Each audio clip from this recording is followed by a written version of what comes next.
Second slurry drop that you see there across the diagonal line on your screen there happened a bit after those others that you saw across the screen.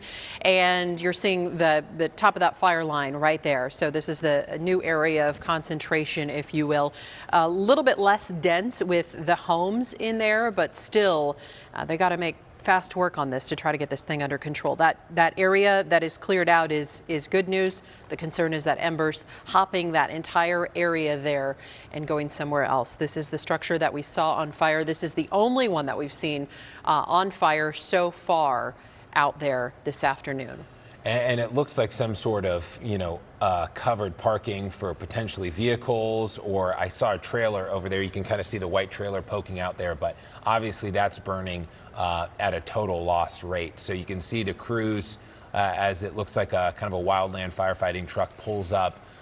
They're going to be trying to make sure it doesn't jump to any of those homes just to the north and it looks like east of that area. So it does look like a lot of the homes right along the scorched earth, right along where that fire was moving, have been spared, but we are far from in the clear as far as other neighborhoods in the area. As you mentioned, kind of a sparsely populated neighborhood, large lots, and which is good in the sense of less people to be evacuated, but also it means that it's much harder for them to kind of move a certain direction because you could move it towards another home and, they got to be super coordinated and it's much harder to fight the winds at this hour. Well, you see that house in the center of the screen. That's got a lot of cleared space. That's the good news.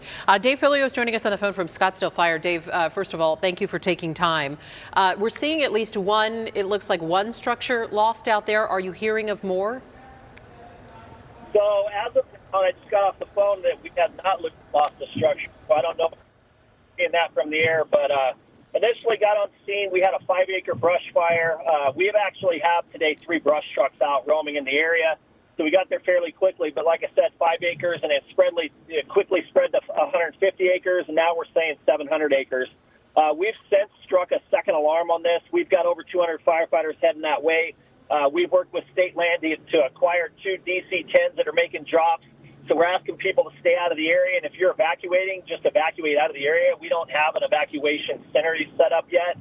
And like I said, our main goal right now is what we do. We call the bump and run. We have a certain load of brush hose that we put on a truck. We can get it off quickly. And we basically do a 15 to 30-foot defensible space around your home, which we've been asking people to do now for the last couple months because we knew we had a lot of moisture. When you drive up here, the brush is up to your hips. So we've got our work cut out for us tonight. So if you're seeing that structure loss, I'm not sure if it's a shed or a structure, but we're working the men and women of all these fire departments up here, Scottsdale, Phoenix, Daisy Mountain, and then even Rio Verde. We're working our tails off to save all these structures. My hearts go out to everybody involved up here. My last 5 starts I've been on were actually very small, but they were started from cutting metal at some of these construction sites. So we've been really hitting our construction sites. I don't know how this started, but so as you can see, we've got a large plume coming over the mountain. I'm about 5 minutes out from being on scene. All right, Dave, first of all, thanks for the good work out there and getting us updated on this. When you have fires like this, and you have several agencies on it, the agencies work to sort of support each other so that we don't lose coverage throughout the city as well. Can you kind of explain that? Yeah, we do. So we're we call it a unified command center. So we've brought 2 command vehicles out here. We're all sitting in there. We've got state land. One of the things, I heard on one of the other news channels that it took a long time to get air support out here. So to walk you through that process, we get on scene, we identify homes that are going to be threatened and where this fire is going to go, how big it's going to grow.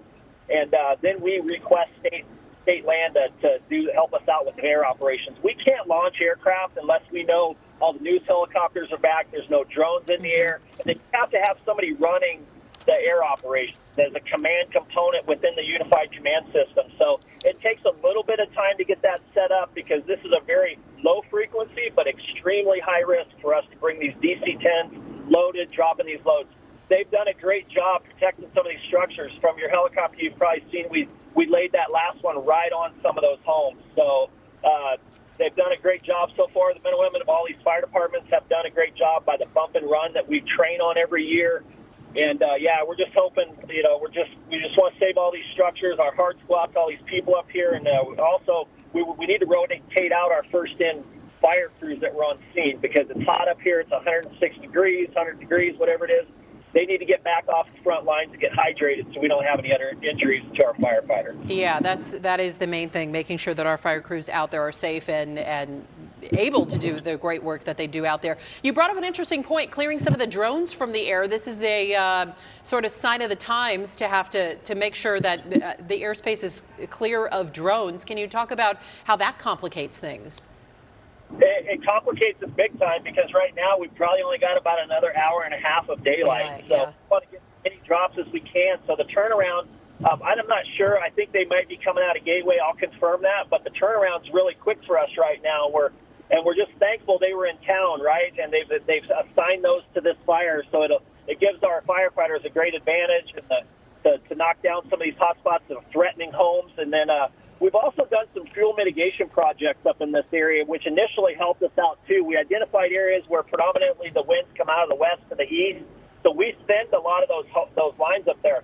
We do want our firefighters to work in black and/or point where they're on a paved road. We don't want them out in front of this fire. The winds are changing up here. At one point, it was going north. Now it's going northeast. Seems like it's now in the McDowell Mountain Park area, not the preserve. So we're very thankful for that because we've got over 1,000 species that live in there. So we're going to do everything we can the rest of the night to not lose any structures. I'm hoping reports are wrong and we're not seeing a structure. We've already bumped and run around a lot of them. We're going to continue to do it until we get a on this fire. And then we've got a long next couple days going through this thing, making sure there's no hot spots.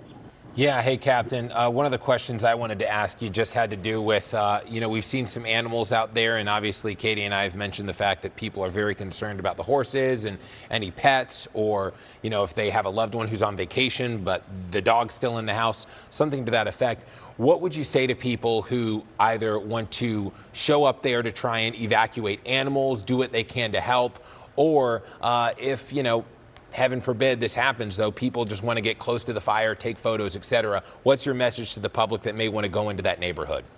Yeah, and we'll work on setting up a hotline probably along with an evacuation center, and then we're also going to do a bigger press conference here shortly. Stay out of the area for us right now, and if you've been asked to leave the area.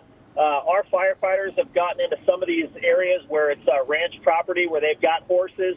We'll make a decision to whether to move that horse into a larger pasture, and we'll do that. I've heard some of them being moved into larger pastures. We'll get them out of the barns where it's wood, stuff like that. So right now, don't come in there thinking you're going to, we've got a second alarm currently heading up here. So we've got a lot more units, ground units heading up there.